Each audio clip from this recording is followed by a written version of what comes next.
જ્ઞાની તથા ધર્મનું સ્વરૂપ.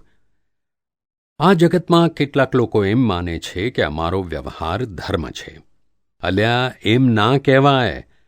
જ્યાં સુધી નિશ્ચય ધર્મ પ્રાપ્ત થયો નથી, શુદ્ધાત્મા જાણ્યો નથી, ત્યાં સુધી વ્યવહાર ધર્મ છે એમ શી રીતે કહેવાય?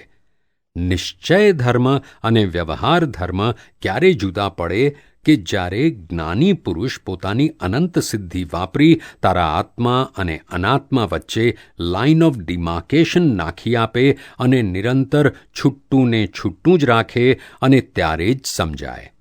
આ પોતાનું ક્ષેત્ર અને આ પરાયું ક્ષેત્ર એમ બંને જુદા પાડી આપે. હોમ એન્ડ ફોરેન ડિપાર્ટમેન્ટ જુદા જ કરી આપે. જ્યાર સુધી નિશ્ચય પ્રાપ્ત નથી થયો ત્યાં સુધી વ્યવહાર ધર્મ બોલાય શી રીતે? ત્યારે એને શું કહેવાય? એ તો લૌકિક ધર્મ કહેવાય. લૌકિક ધર્મ એટલે લોકોએ માનેલો ધર્મ, લોકોત્તર ધર્મ નથી. આ ધર્મ શું કરે? આ ધર્મ એક કુટેવ કાઢે, બીજી સુટેવ નાખે. લૌકિક ધર્મ તો શું કહે છે કે અનુકૂળ હોય તે વીંટજે ને પ્રતિકૂળ હોય તે ના વીંટીશ. એ શું શીખવાડે કે ચોરી ના કરીશ, જૂઠ્ઠું ના બોલીશ, જીવનમાં સુખ મળે અને અનુકૂળતા પ્રાપ્ત થાય તેવું કર. આખા જગતે સત્કાર્યોને જ સાચો ધર્મ માન્યો છે. અમે તેને લૌકિક ધર્મ કહીએ છીએ. તેનાથી ચતુર્ગતિ જ મળે. અશુભમાંથી શુભમાં આવવું તે લૌકિક ધર્મ, રિલેટિવ ધર્મ, અને શુદ્ધમાં આવવું તે અલૌકિક ધર્મ, રિયલ ધર્મ. મોક્ષ જોઈતો હોય તો અલૌકિક ધર્મમાં આવવું જ પડશે.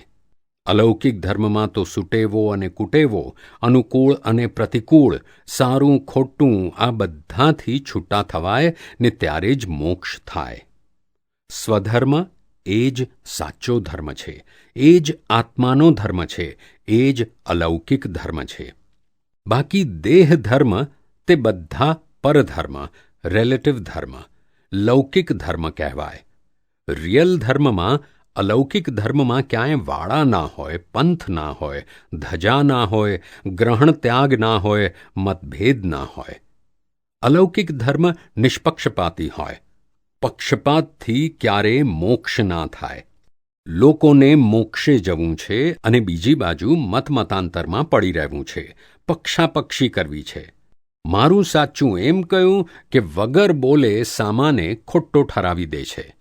કોઈને ખોટો કહીને તું ક્યારેય પણ મોક્ષે જઈ શકીશ નહીં.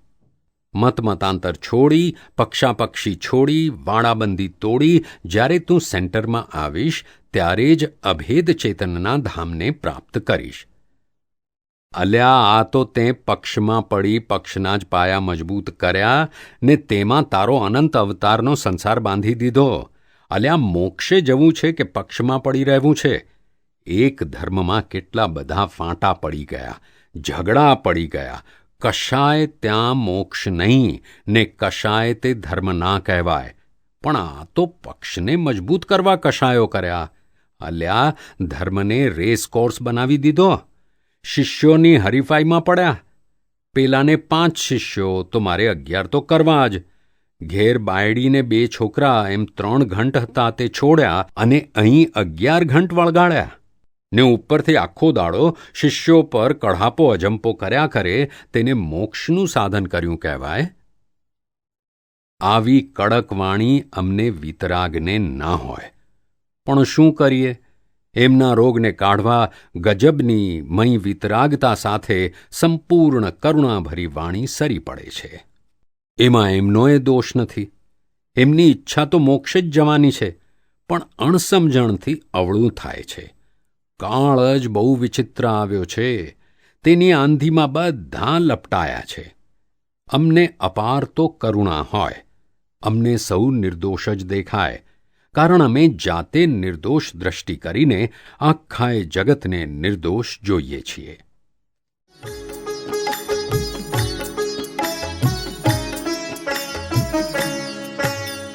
દાદા ભગવાનના અસીમ જય જયકાર હો. દાદા ભગવાનના અસીમ જય જયકાર હો. દાદા ભગવાનના